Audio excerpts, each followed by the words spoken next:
Vamos começar aqui com os bastidores da notícia que continua movimentando todos os veículos de mídia. Saiu vídeo ontem sobre isso, se você não assistiu, vou deixar no izinho aqui linkado. Mas Lauro Jardim tem os bastidores da decisão de Mendonça, que está na Alemanha, que ele conta tudo. O André Mendonça está na Alemanha, participando desde segunda-feira de um evento na Universidade de Frankfurt, com a representação da PF pedindo a prisão preventiva do ex-banqueiro Daniel Vorcaro e mais 3 associados, foi enviada na sexta-feira. Então, desde sexta-feira, ele está com essa bomba na mão. O ministro da STF passou os últimos dias em meio às atividades do encontro, debruçado sobre a decisão que assinou na terça-feira e foi cumprida na manhã de ontem. Aí fala que nos últimos dias ele está nesse evento que é o Diálogos Intercontinentais. Estão por lá também seu Hugo Moita, o Alexandre Padilha, todo mundo participandinho do eventinho. E aí fala que ele está muito quieto e assinou essa ordem de prisão do Vorcaro, e com isso diversas pessoas estão apenas esperando a hora que o banqueiro fará a delação. Tá aqui a CNN. Prisão de Vorcaro muda cenário e aumenta a pressão por delação. Brasília, nesse momento, tremendo, né?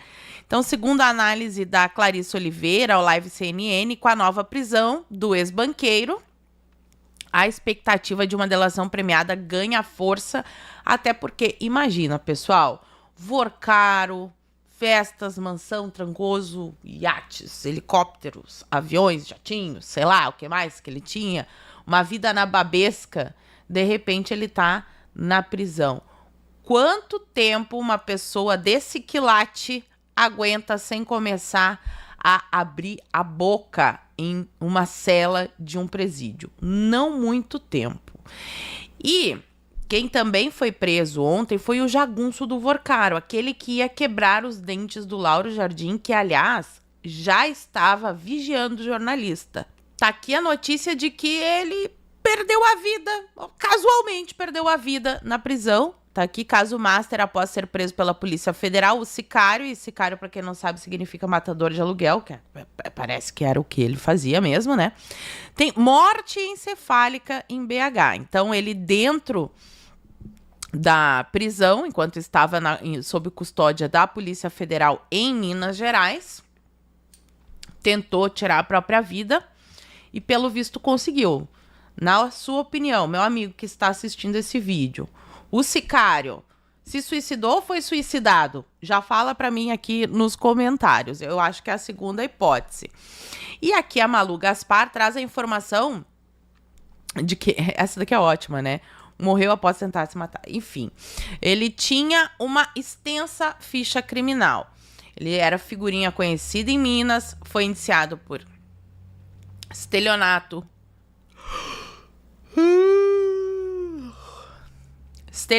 furto de veículo, crime cibernético, associação criminosa e outros ilícitos.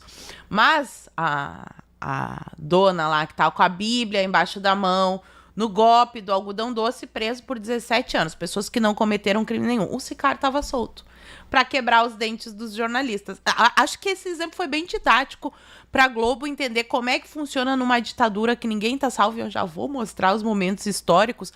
Mas antes, vamos ver aqui algumas novidades que estão saindo na mídia sobre o Vorcaro e as mensagens. Vorcaro tinha um grupo de WhatsApp com os funcionários do Banco Central. Olha que amizade linda!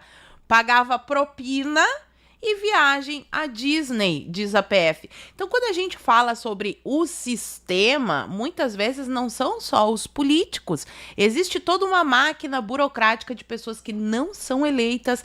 Algumas são indicadas, outras entram até via concurso e ocupam lugares dentro da máquina pública, que é isso que a gente chama de sistema. Os políticos são uma parte do sistema. Aqui no Banco Central a gente tem esses funcionários que estão, inclusive, muito antes do Bolsonaro lá. Eles já estão lá desde a época do Temer, passaram pelo governo Bolsonaro, agora governo Lula no Banco Central, fazendo esse tipo de coisa.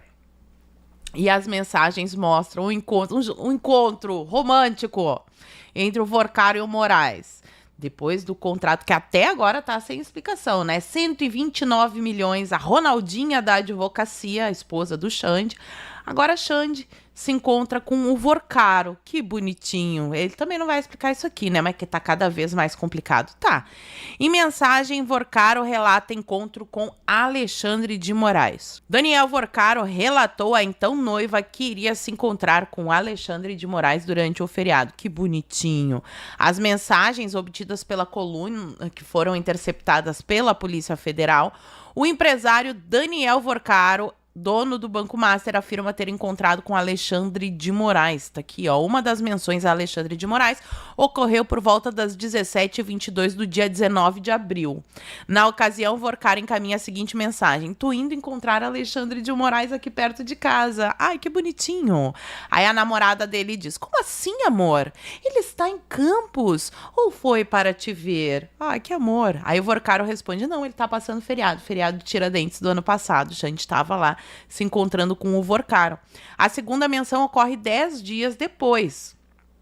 Então, foram vários encontros, hein, Xande? Vorcaro afirma às 22h48 do dia 29 de abril, a então noiva, que tô aqui, nossa casa. E fez uma ligação de vídeo com a mulher. A chamada dura 2 minutos. Após o fim da ligação, Marta pergunta: quem era o primeiro cara? Aí eu acrescento esse careca, charmoso e sensual. O Vorcaro responde: Alexandre de Moraes. Ai, que bonitinho.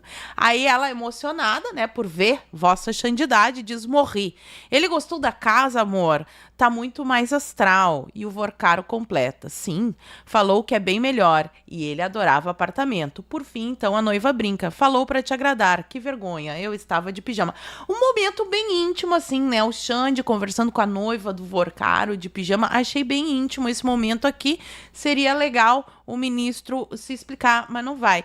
E o Vorcaro também falou sobre o Lula, ó. Disse que foi ótimo o encontro com o Lula e os ministros e o Galípolo, aquelas reuniõezinhas secretas. Então, mensagens, de novo, do celular.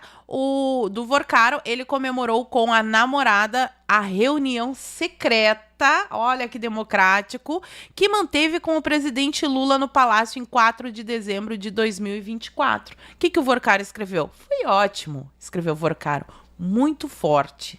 Ele chamou o presidente do Banco Central, que vai entrar, o Galípolo, e 3 ministros. Que amor! Conversaram bastante e ele gostou muito do Lula. E o Bolsonaro, que eu falei pra vocês, aparece também, só que do Bolsonaro não gosta. Olha só, ele gosta do Lula, gosta do Moraes, do Bolsonaro não. O Bolsonaro é o quê? Um idiota. Quem tá dizendo isso é o Vorcaro. Vorcaro chama Bolsonaro de idiota e reclama de post feito por ex-presidente sobre o Master. Dono do Master diz que o ex-presidente fez um post contra o banco por acreditar que era coisa do PT. É que o PT é uma parte do sistema. O sistema é bem maior. Quem acompanha aqui o canal sabe disso. O PT a gente tem que tirar do poder, sim, é maléfico, mas o sistema é bem maior que o PT. Em conversa de julho de 2024 com a namorada, o ex-banqueiro diz que amigos como Ciro tentaram remediar. Ciro Nogueira, maravilhoso, Ciro. Ô, seu Ciro, o senhor tá complicado esse negócio do Master pro senhor também. O senhor tem que se explicar. E tá aqui a postagem, ó, do Bolsonaro, quando ele podia postar, porque agora não pode postar na internet, e não tem rede social há muito tempo. Inclusive, continua no cativeiro sendo torturado ali por ordem do Moraes, que é o mesmo que é amigo do Vorcaro. É só coincidência, só coincidência. Aqui a mensagem, ó, que ele postou no X. Os senhores não leram errado, impediram de acontecer e foram demitidos. Não é mais questão de todo dia, mas sim a cada hora. Por isso, o sistema, não é PT, sistema. Ciro Nogueira faz parte desse sistema também. Não sabia? Pois é, faz. Por isso, o sistema está agindo com tanto afinco em suas ações. E aí ele fala sobre uma notícia que eu comentei aqui também, os gerentes da Caixa que perderam o emprego após barrarem essa operação arriscada e atípica com o Banco Master de 500 milhões. Tá aí, Bolsonaro sempre do lado certo, né? O Vorcaro não gostava do Bolsonaro. Aí tem os blogueiros da Globo. Eu vou começar assim, eu dei a notícia que ele ia quebrar os dentes do Lauro Jardim, deixando linkado aqui os 3 últimos vídeos, porque o pessoal tá reclamando que não recebe notificação e que tá sendo desinscrito do meu canal. Então já confere aí, deixa o joinha que me ajuda bastante. Ele também queria moer a empregada. Ó, que amor de pessoa esse Vorcar. Vamos assistir. Em outra ocasião, Vorcaro diz ao Mourão que sua empregada o estaria ameaçando e diz: empregada Monique me ameaçando é mole, tem que moer essa V. Aí começa um palavrão. Vagabunda não é palavrão, seu jornalista. É um xingamento, mas não é palavrão. Chamou a empregada de vagabunda, pessoal. E o Mourão responde: o que é para fazer? Aí Vorcaro diz: puxa endereço de tudo. Em outro... Perigoso, seu Vorcaro. Ele é tão perigoso que o Otávio Guedes está soltando morteiros anais. Se estiver comendo agora, não come, porque vai dar risada desse momento aqui. Vamos lá. Otávio Guedes, o que está acontecendo com o senhor aí? Não estamos mais diante de crimes contra o sistema financeiro. Não estamos mais diante de um banqueiro falido. Estamos diante de uma máfia, de gangster, inclusive com sicários prontos a matar. Lamento apenas a omissão do Ministério Público Federal sob a gestão do senhor Paulo Gonet. Não estamos... Seu Otávio Guedes, tem uma coisa para contar pro senhor. Eu tenho uma coisa. Não é omissão do Gonet. Ó, a CNN tem uma matéria aqui que ilustra bem o que tá acontecendo. Ó, a CNN, o seu Caio Junqueira que escreveu. Caso Master. Ligação entre Gonet e Moraes, ou Gonet e Moraes, Gilmar. Aliás, o Gonet só conseguiu o cargo por causa deles, né? A Toffoli, a turminha do Banco Master, assim. O Gonet é um obstáculo à amizade do Gonet e do Moraes nas investigações. Então, assim, ele não está sendo omisso, ele está, no caso, sendo conivente mesmo. É um pouquinho diferente, ó. Fontes ouvidas pela CNN afirmam que relação entre o procurador-geral e o ministro do STF tem impactado decisões no processo e gerado reações dentro da corte. Então, mais ou menos, como é que funciona, seu Otávio Guedes? O Gonet é amiguinho do Alexandre de Moraes e daí ele não queria prender o Vorcaro. O Vorcaro continua solto para quebrar os dentes do seu coleguinha, ou até do senhor, dependendo do que o senhor falar aí, o Vorcaro não gostar, pode mandar quebrar. Poderia antes, né, quando tava solto. Graças ao ministro que o Bolsonaro indicou, que é o André Mendonça, veja vocês como o mundo dá voltas, os dentes do seu colega continuam no lugar. Que é para isso que a gente torce, que os dentes de vocês continuem no lugar e que vocês continuem falando, fazendo aí essa... Eu gostaria que fizessem jornalismo, mas vocês preferiram ficar aplaudindo o STF, né? Porque isso está acontecendo desde 2019. Vocês acharam que ia ser só os blogueiros bolsonaristas? Não, a gente estava tentando avisar para vocês que pega todo mundo. Ditadura não tem ombro. É uma frase que eu repito há muito tempo. Agora parece que vocês entenderam. Parabéns, bem-vindos, né? Vamos denunciar essa máfia, vamos restaurar a liberdade e a democracia verdadeira no Brasil. Então aqui, ó, essa amizade entre o Gonet e o Moraes teria sido nesse contexto que o próprio relator do STF, o ministro André Mendonça, lamentou a posição de Gonet contrária à prisão do Vorcaro. Então não é omissão, tá? Ele tá colaborando com a galera do Master. E o Mendonça deu um pito na decisão dele, né? Escreveu: lamenta-se que a PGR diga que não se entrevê no pedido nem nos encaminhamentos dos autos à indicação de perigo iminente.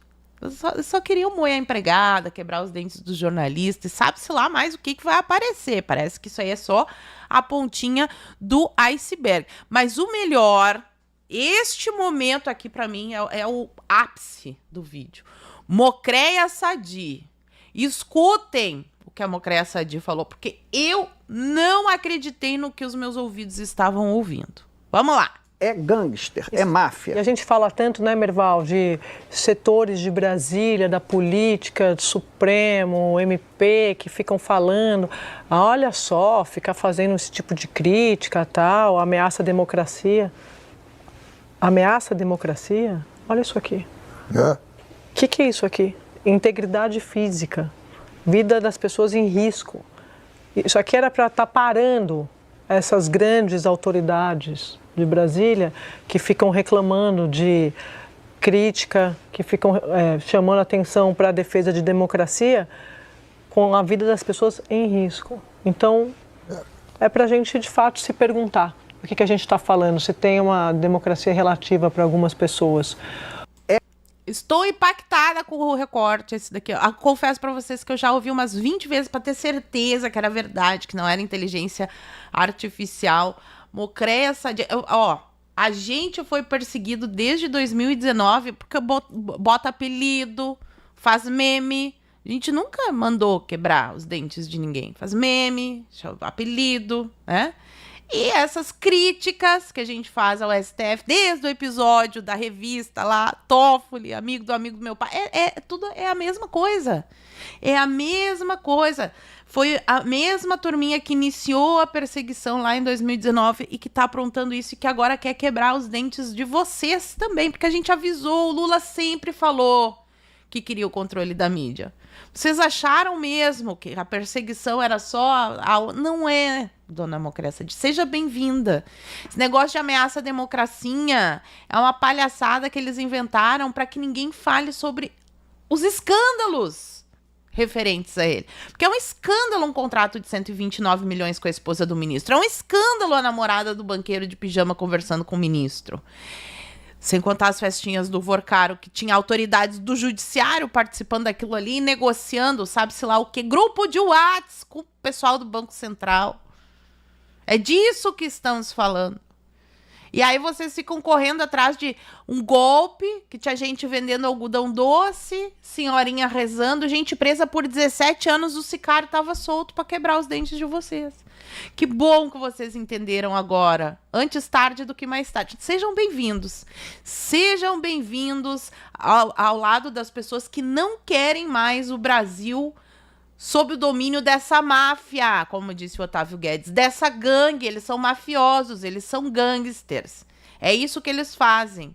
Vamos voltar a restaurar a liberdade e a democracia para a gente poder criticar as autoridades. Seja vocês criticarem o Bolsonaro, eu criticar o Alexandre de Moraes, o Lula, seja lá quem for. Na democracia as pessoas têm que ser livres para falar. Uma crítica nunca pode ser considerada ataque à democracia. Que bom que a Andréia Sadi entendeu. Eu realmente fiquei impactada. Acho que vocês também ficaram.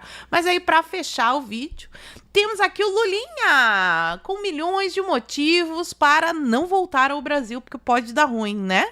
O filho do Lula, que daqui a pouco vão dizer que é do Bolsonaro. Imagina se fosse o Flávio Bolsonaro recebendo 19 milhões em 4 anos, gente. Eles fariam assim, um escândalo. Eles juntavam tudo que toda a família recebeu, não davam 1 milhão, 2 milhões. O Lulinha, 19 milhões em 4 anos.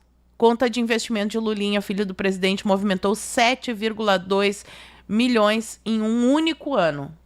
Em um ano só, 7 milhões. O que ele faz? Filho do Lula. Será que tem maracutaia aí? Pois bem, meus amigos, então sejam bem-vindos ao Brasil de 2026, onde até o Otávio Guedes e a Mocréia Sadi já entenderam que estamos no Brasil sendo dominados por uma máfia e que essa palhaçada de ficar protegendo a democracia é desculpa para os ilícitos, para acobertar os ilícitos desta gangue, desta máfia. Sejam bem-vindos aí, os blogueiros da Globo. E agora eu quero saber a opinião de vocês, o que vocês acharam disso tudo. Fala pra mim aqui nos comentários que eu quero saber. E por enquanto eu vou ficando por aqui. Muito obrigada por terem assistido ao vídeo até o fim. Fiquem todos com Deus, um beijo e até a próxima. Fui.